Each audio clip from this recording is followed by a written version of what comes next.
of that. Get some of that. Dude, what are you doing? You're supposed to be on Rob's Rave right now. Put that game down and let's do this podcast. You're just like a black void engulfing everything. As you can see, I've won.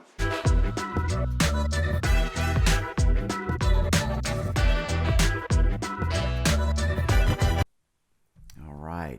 Nice. Welcome to Rob's Rave. This is an official video podcast. We have a special guest on today. It's E-Dog Evan from the Jesus Freaks podcast on Spotify. Welcome. Spotify. Yeah, what's happening, y'all? Yeah, strictly Spotify right now. Just for the purpose of copyright issues, and Spotify is a lot more lenient. Okay. Well, I just wanted to get the audience engaged with you and kind of learn about the show and who you are as a comedian and entertainer and content creator. Facts. Kind of tell us about the Jesus Freaks, it being on Spotify and how long it's been going on. Kind of fill everybody in, if you don't mind, and kind of where you want to take the show possibly and things in the future. Bet. Catch everybody up. Yes, indeedy. So the Jesus Freaks, conceptually, the way it started and the way it is now, it's come a long way. Originally, when I came up with the title, Jesus Freaks, it was just kind of an ironic title for kind of like The Whitest Kids You Know, as like a sketch comedy title. But then I started thinking let's make this kind of a religious satire thing. Let's kind of get into that. The first episode, which is on Spotify, kind of sounds like it was recorded inside of a washing machine. But it's out there, and it's just kind of the bare bones, just the original concept. And the original concept is, what if Jerry Falwell, famously avidly anti-homosexual Christian right-wing preacher, what if he was exposed as a homosexual? What if he was actually gay? And it's kind of just talking about the hypocrisy of the church. But then we kind of took it one step further, and we're kind of just talking about the hypocrisy of everybody, really. It's left wing, right wing, nothing is off the table at this point, because there is a lot of fucking hypocrisy out there, especially amongst these woke ass, quote unquote woke ass leftists that they want to control speech. At the end of the day, they want to monitor what everybody's saying. And it kind of goes against everything that we stand for. So you kind of try to put the satire at aiming at both ways kind of thing. You kind of felt like maybe there was a certain angle to it at first, and then you were like, let's kind of South Park it. Yeah, exactly. And at the end of the day, our main target is right-wing fundamentalists, but left-wing fundamentalists are just as bad, just as annoying, if not more annoying, honestly.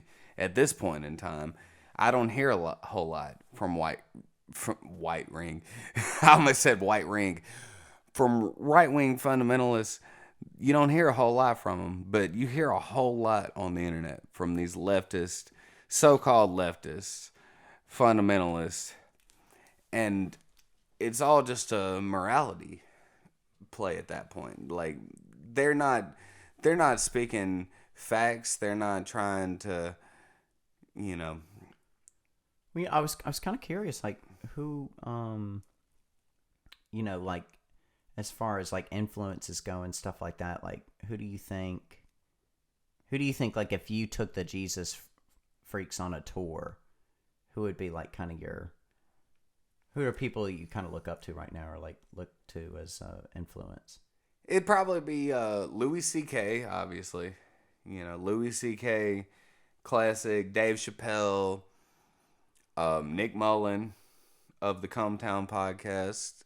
So that's a huge Classic. influence. You're a huge Cometown fan, right? Yeah, I enjoy Come Town, and that was a big influence for us starting the show. But we kind of decided to take it from I personally decided to take it from the opposite perspective. Instead of being leftist, pretending to be right wing type of humor, I decided to be right wing humor, pretending to be leftist humor. Kind of just.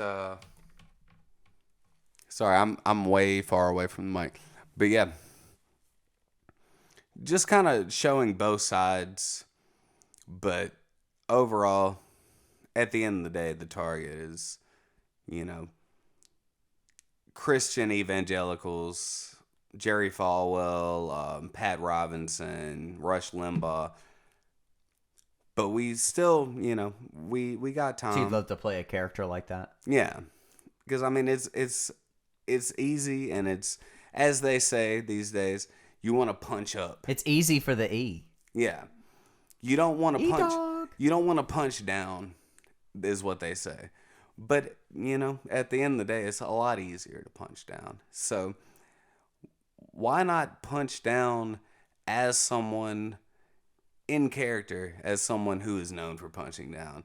So that's kind of what we do, is we play the roles of people who we don't agree with, and just kind of, speak from their perspective and kind of exaggerate it.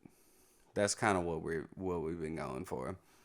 So do you prefer, and this is kind of goes back and forth, I'm sure, but do you prefer playing the character or more of an exaggerated form of yourself? I honestly, I prefer playing myself. Yeah. And that's kind of, as the show has progressed, Reverend Vanessa Carlton is the main character, obviously. And then I have made it to where I myself, EDO Double G, slowly but surely I've integrated myself into the show. But it's constantly, any little input that I have in the show is just constantly shut down by Reverend Vanessa Carlton. Like, shut the fuck up. And that's just my way of just kind of sneaking in my actual worldviews and my own input. And Reverend Vanessa Carlton has slowly but surely kind of started to see things my way. But he won't admit it yet. But we ain't quite there yet. Okay. That's great. So I was kind of curious, if you took the show somewhere, I know you talked about just kind of being on Spotify for a lot of the kind of artistic freedoms and stuff like that. Would you ever consider YouTube at all? Oh yeah, YouTube would be lit. Honestly, I wanted it to be Apple Music and Spotify, but Apple Music has really strict guidelines on the thumbnail, which is kind of weird. Like, it should be my own thumbnail, but the thumbnail has to be 3,000 by 3,000. That's literally the only reason why we're not on Spotify. It's just to change the size of the thumbnail? Yeah, literally. That's it. Oh, I can figure that out for you. Yeah. That's easy. And I mean, this whole process of starting this podcast has just been kind of learning shit as we go along, just kind of winging it. Yeah. Well, I think that's everybody though. Yeah. Everybody's got to learn and figure stuff out. You got to wing it, and then fake it till you make it. That's kind of the what we've been doing. Okay, cool. So, if you decided to work with somebody in the future, if you had somebody join your show that's more well known, give me a name that you thought I guess maybe a Nick Mullen would be somebody that you're just. Yeah, I mean, we kind of talked about influences. We're pretty open to having anybody. That's kind of the whole theme of the show is opposing viewpoints. So it really doesn't matter who you are and whether or not we agree with you. I'd be willing to have just about anybody on the show. But our end game, my main my main goal, Casey Anthony. If I could have her on the show, golly, that is kind of that's really the purpose of the show. That's the end goal, is for me to seduce Casey Anthony, So have you had any for lack of better terms. what's your favorite aspect of doing the Jesus Freaks? Like, do you like, do you enjoy finding the content and stuff like that, and getting the thumbnails and everything, like the artwork, like? Yeah, that's honestly my favorite part of the Jesus Freaks is episode titles and descriptions. That is where I feel like we're really strong on, just going through the episode titles. There's so many aspects of the writing process, you know. Yeah, and our writing process is at this point, it's very little writing that goes into it. Basically, I've got an end game, I've got a beginning and an end to each season. We're on season 3 right now. And I've got a beginning, I've got an end, and then we just kind of fill in the blanks. Not a whole lot of writing and editing other than that. And as we go along, I plan to, make it a lot more scripted. But where we're at right now, it's just kind of winging it. And I got some great questions if you don't mind. yeah. Tell me about the castmates. Tell me about the other people on. Oh yeah, we got my boy John, aka Reverend Link, and he's been doing with me since the conception of it. That was originally, it was supposed to be me, John, and then our boy Deontay. That was supposed to be the original Holy Trinity.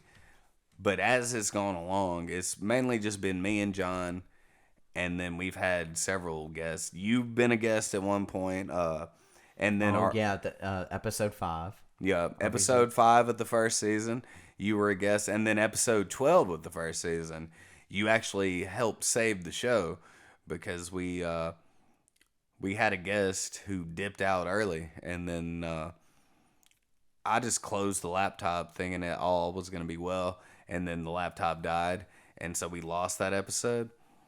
I don't know if you remember that, but Shrimpisode. It's Shrimpisode, episode 12 of the Jesus Freaks podcast. Shouts out to Greg. We're not allowed to curse, so I'm not gonna say what I feel. I mean, I could bleep it out. I was just thinking about that. Yeah. So I mean, word. So you gonna bleep it out, Greg? You're a bee. No. I'm kidding. Nah, Greg's my boy, but it was just unfortunate circumstances, But that ended up being one of my personal favorite episodes. It's one of those things, like, you go back and listen, episodes where I feel like we're killing it, and I go back and listen to them, and it's like, But then episodes where I feel like, man, we are really phoning it in today, I go back and listen to it, and it's like, this is the funniest stuff we've ever done. This is gonna get some laughs, because I cannot help but laugh. And so it's really, it's weird how it works out like that. Like, you come in with all this preparation and it just falls flat, but you come in just preparing to wing it, just like, all right, we're just gonna free flow, and you come out with a masterpiece. And that's kind of what our show has been from the beginning, just free flowing, winging it. Like I said, the original concept for the Jesus Freaks was just an ironic title. It had nothing to do with what we were actually doing. But then I got the idea of, like, what if I play the role of this right-wing fundamentalist, Southern Baptist preacher, and just kind of see life, just see from his point of view. See life through his eyes. Yeah, exactly. And it's been fun. It's been quite fun. And we're in Mississippi, so it's the perfect place for it. Simpson County is kind of our stomping grounds. It's the breeding ground of your creativity. Yeah, exactly. And yeah, currently where we're at in the show is we're in Simpson County Jail. We've been sent to jail for murder, actually. You know, I hope you don't mind me bringing up the latest episode 26. I think it was the GTA episode. Oh Is yeah, that right? I love season finale. Yeah, I was I say watching or listening to that particular episode. And what I loved about it is that it starts in with like a kind of a redneck and voice that was kind of complaining about stuff, and then it just goes into a straight just hood relaxed moment. He's just like, I can't believe y'all just. It's almost like my mother's upset me, but like y'all just need to sit back and just y'all ain't trying to mess with me. The whole mood just switched from just like straight. And people like that, but it's really the hardest part for me is staying in character. I break character constantly. Reverend Vanessa Carlton, he's got this thick southern accent, right? But we'll get about 10, 15 minutes into the episode, and next thing I know, I'm just, yeah, man, I can't stand this. You know, I'm just talking like myself. It's hard to stay in character. That's what happened.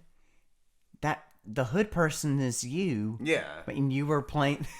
That's what it was. Yeah. Just the character just etched into Evan. Just dissolves. And that's why I created this whole spectrum of EDO-double-G, myself, and then Reverend Vanessa Carlton as a separate character. But 9 times out of 10, yeah, they end up just becoming the same character. We break the fourth wall a lot on this podcast. And if you listen to the first episode, I don't use the redneck voice at all. I didn't have any idea where we were going to end up going with it. Didn't have that concept.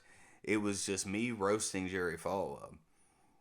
But then as you get to like episode 3, episode 4, Reverend Vanessa Carlton starts to kind of get fleshed out as a character.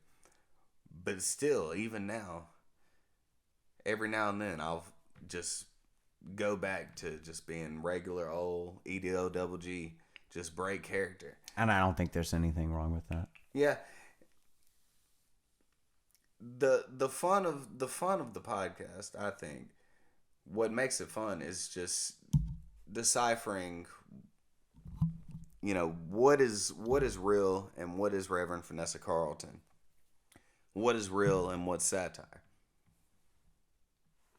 Oh, that's great. I was going to ask you, you know, just to kind of maybe deviate towards some material. Would you like to do that? Yeah. You know, I just was in love with the. I want to get your thoughts on it. The news story that happened where Chick-fil-A sent out a tweet. Classic. To somebody after they said, Chick-fil-A, where's your spicy chicken sandwich gonna come back? And Chick-fil-A in a tweet says, well, I'm sorry to disappoint you, but as far as we know, the chicken sandwich is not going to come back. But when it does, we'll alert your community. Yeah. When it's available.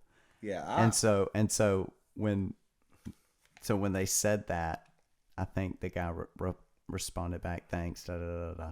But the tweet with what they said was retweeted thousands of times, and everybody that retweeted said, "What do you mean your community?" Yeah. And so I wanted to see what you thought about that. How crazy that was. Yeah, I mean, I think it's hilarious. We don't do a whole lot of current events on my podcast because we kind of pre-record a few weeks in advance, so we don't end up like missing deadlines. We try to have some on deck, so we completely just skirted over the Will Smith slap incident. That didn't get even talked about on our podcast because it was, by the time we got around to it, it had been like a month. But yeah, stuff like that, hilarious. We need more of it for sure. The thing that I've been kind of obsessing over for the last week is this chess grandmaster. I can't remember his name, but he's like a 19-year-old kid. But he's been pretty much just blowing people out of the water for the last 10 years or so. Or the last 8 years. And people have been accusing him of cheating. And it's like, well, how is he cheating? And somebody on Reddit put forth the idea. Well, he's got vibrating anal beads that tell him the next chess move. And now people are just running with it. Chess.com. Literally chess.com, which that's about as official as it gets, has articles about, maybe he might have done this. People are really, some Reddit troll came on and said, yeah, I think this guy has anal beads that he's just, telling him the chess moves. And people were like, yeah, that sounds about right. And now that is official news on chess.com. That type of stuff is timeless. We try not to get in too much into current events on a weekly basis because this is going to be old news by the time the episode comes out. But stuff like that is timeless. A man cheating. So there's a Bobby Fischer out there Yeah. that likes anal beads? Bobby Fischer. He's fishing for something, all right. I got a fish for you. Bobby, come here. Let me fish up in that booty. Old news. More like booty fisher, right? Old news. Old news. Yesterday's news. Get out of here. Get out of here. Yeah, so that type of stuff we love. But yeah, like the Will Smith slap incident, it's timeless. Yeah, well, nobody's really talking about it anymore. So our window for that was about a 2-week span. And I happened to be on vacation when that happened. So it just never got addressed on the podcast. We kind of try to steer away from current events. We try to talk about just timeless topics.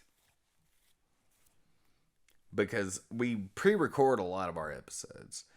So who knows if we're talking about the Will Smith slapping incident 3 weeks before we drop the episode, by the time we actually release the episode, it's probably going to be like, why are y'all still talking about this? Like, why is this even, yeah. So we try to steer away from stuff like that, I guess so. I just thought it'd be kind of fun to get, bring it up again. It just seems so like they weren't expecting to be, Wendy's.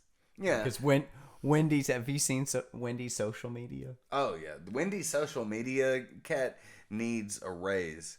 Wendy's got a... Because I thought they'd get into it. I thought it would be Chick-fil-A versus Wendy's. It's not even about the, forget the fried chicken sandwich in your community. It's just about fast food restaurants going at, like, Burger King's like, what did you say, blah, blah, and then, like, Chick-fil-A's like, I'm just trying to get y'all through the line, and, all of a sudden Wendy's is, it's just insane. And Wendy's is so savage. It's not even just, like, such a good social media. You know what I mean? Like, they're just mean. Yeah, it's very savage. Yeah. Well, I mean, and it's wild that they're allowed to just have free roam on that. But I think it's gotten so much positive responses that it's like, well, yeah, we're just going to let you have it. And that's kind of where I'm trying to get in life, get to that point where it's unanimous acclaim and nobody's really trying to censor what I'm trying to say, Yeah. And that dude at the Wendy's Twitter, that dude who runs the Wendy's Twitter, hit a lick. And that's the kind of lick I'm Twitter's trying to hit. Twitter's a dumpster fire anyway. Yeah, so. true. So the bar is very low. The bar is definitely very low on the Twitter, but that's kind of where I'm trying to get, where I can I'd start a fast food chain empire just to run a social media campaign where I can fight Wendy's. Yeah. Just have fun. Like, what do you think about that, McDonald's?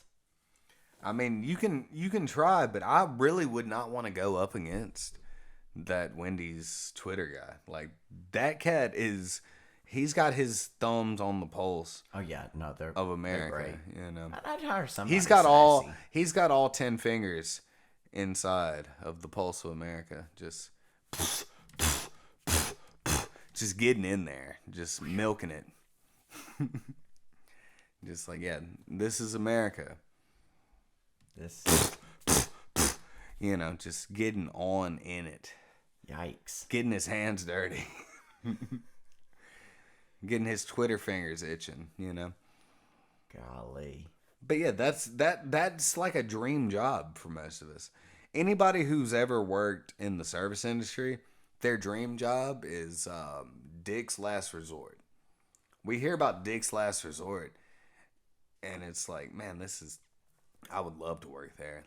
But then you go to work, you get hired on at Dick's Last Resort, and they're like, hey, you can't say this, you can't say this, you can't say this. You most definitely can't say this. And it's like, what? Why did I even get this job? Like, oh, so there's like a buffer area where like, oh, you can say stuff, but you just can't say this. Like, that's not fair. I don't want to filter. Well, I mean, I'm sure there are limits, but yeah, I think it's mainly just like identity politics. You can't really get into like racial or sexual orientation. oh yeah. You know, but that's really my stomping grounds. That's where I would really shine if I was at Dick's Last Resort. Like, yeah, man, I'm sorry, but we're out of watermelon. You know, just really offensive. That's where I would go. That would be where I would go every time. And they'd be like, look, man, we got to let you go. Oh my God. After like 3 days. Just totally just something. How do we pinpoint utter, depravity? Just blank, blank. You're out of here. Like, have you seen that Whitest Kids You Know sketch about the roast restaurant like that? And Timmy's just dropping all types of slurs and just, just really, really taking it too far. And he's like, what? What's the deal? I thought that's what we're supposed to do. That would be me. I would just take it way too far on my first day and then be like, look, man, I don't think you're a good fit for Dick's. What do you... You don't fit in here at Dick's. And I'd be like, well, I don't want to fit in here at Dick's because I ain't on that gay shit. What do you think your most ridiculous job could be? Like if you work somewhere where you're like, what am I even doing here? You're like Kramer for a day. My most ridiculous job, like possibly, or the most ridiculous job I've ever had? Possibly. Possibly. Supposedly. Probably ambassador for Israel.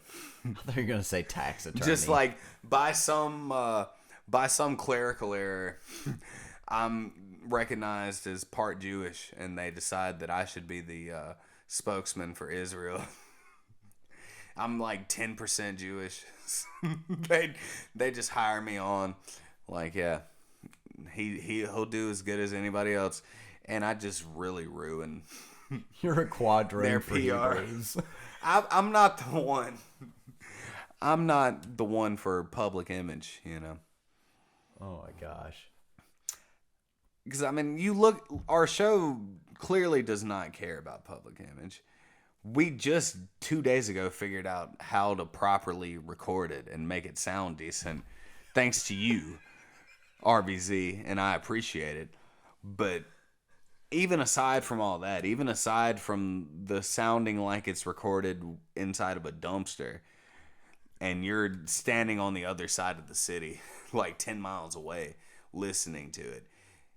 Aside from all the audio stuff, it's just everything about our show it's not catered to the mainstream. We've got Casey Anthony as our thumbnail. And there's no reason for that other than the fact that I would like to make sweet love to Casey Anthony, and I'd like to have her on the show someday. That's really the end game, when you ask me what is the end game for the show, it's not to be on Saturday Night Live or,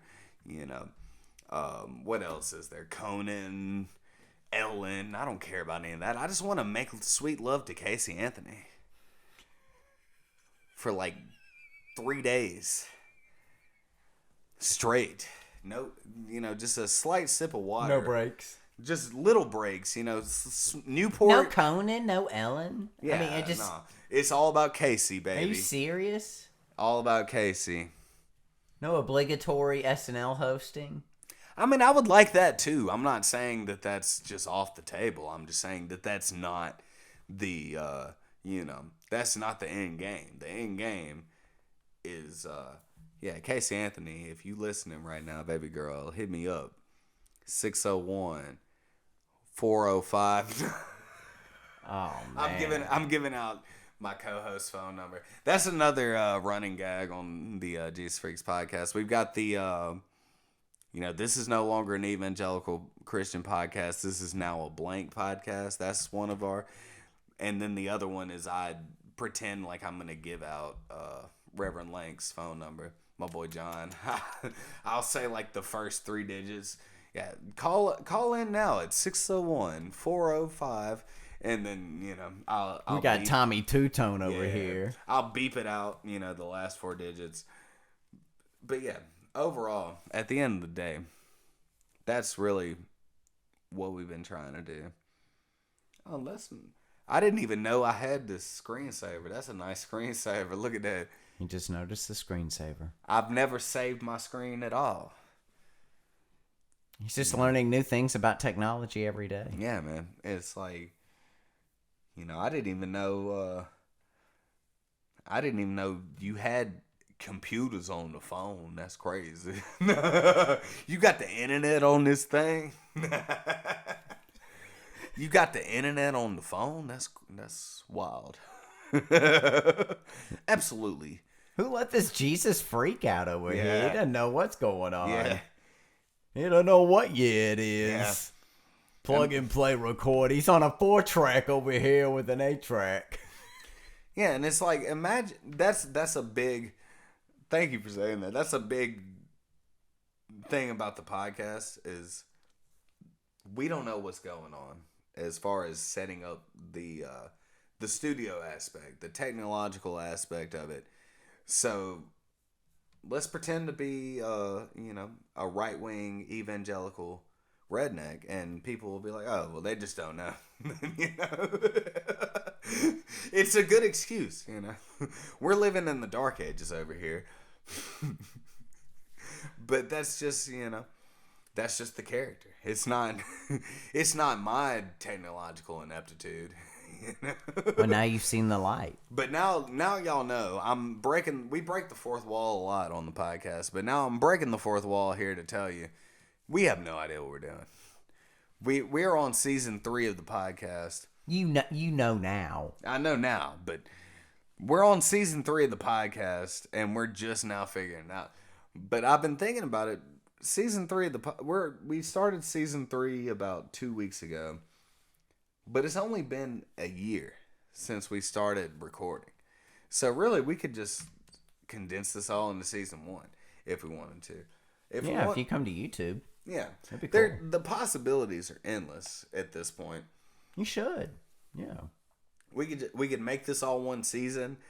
We could make this into, we could split it up. We could make this into 5 seasons. We could, if we wanted to, just delete every episode and just start from scratch.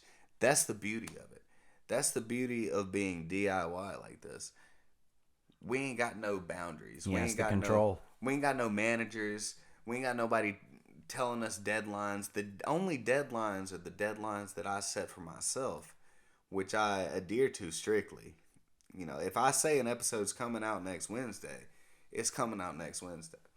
And that's kind of been our biggest flaw is putting out rush product. And that's kind of what we're trying to work towards not doing. Good. Well, good deal. So, I just wanted to, I guess maybe wrap it up if that's okay. That'd be good. I got something you can wrap up. Yeah. Yes, in Eureka. Nice. Yeah, I thought I'd wrap it up. I really enjoyed having you on Rob's Rave. Rapping. I'm rapping. Wrapping it up. I was gonna say, I'm gonna leave a link. I can get a Spotify link, right, for the Jesus Freak. So we're gonna leave that in the description. And below. eventually, we're gonna convert it to YouTube. And my eventually, my end goal. I know I said it was to make love to Casey Anthony, but really, that was just wishful thinking. But really, our end goal is to eventually move to a visual medium. So that's something I've realized as we've been going along. Conceptually, a lot of this stuff is meant to be visual, and it doesn't really work as an audio strictly medium, but we do it anyway. And people who listen to the show are probably like, what are they doing? What is going on? What is this? So, ladies and gentlemen, if you've been listening to the show, bear with us. We're going to get to where we need to be. But keep on listening to the show. And follow the adventures of Reverend Vanessa Carlton. Because trust me, we have big plans for this. We're not just head asses. Even though we are just head asses, just barely knowing what's going on, just barely scraping by, just barely hanging on.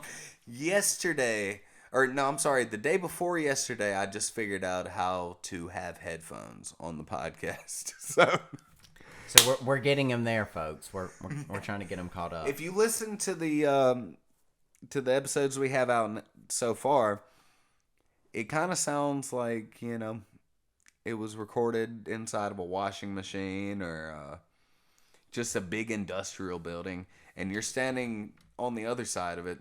And I'm standing at the entrance like, hey, how you doing? How's everybody doing tonight? It's very muddled. And then my co-host, even more so.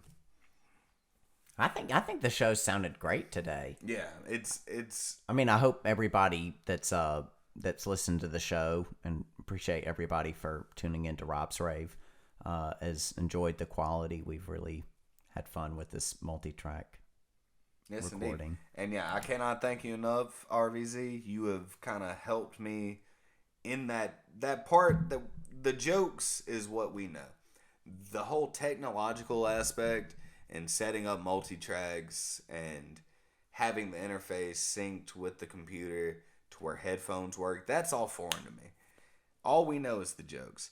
So I'm thankful that you here to show me, because you are an industry, you an OG in the industry at this point.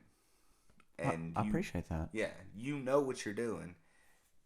And you've steered me in the right direction. You've shown me how to edit stuff about a year ago. There have been several episodes that without your guidance would not have ever been released, because we've had little incidences. Like one time Wes, Reverend Willie James Huff, as he's known on the show, he came around to go to the bathroom, and he walked around the table, and he accidentally disconnected the interface, tripped over the wire, and it just made a bunch of white noise for like a good minute and a half.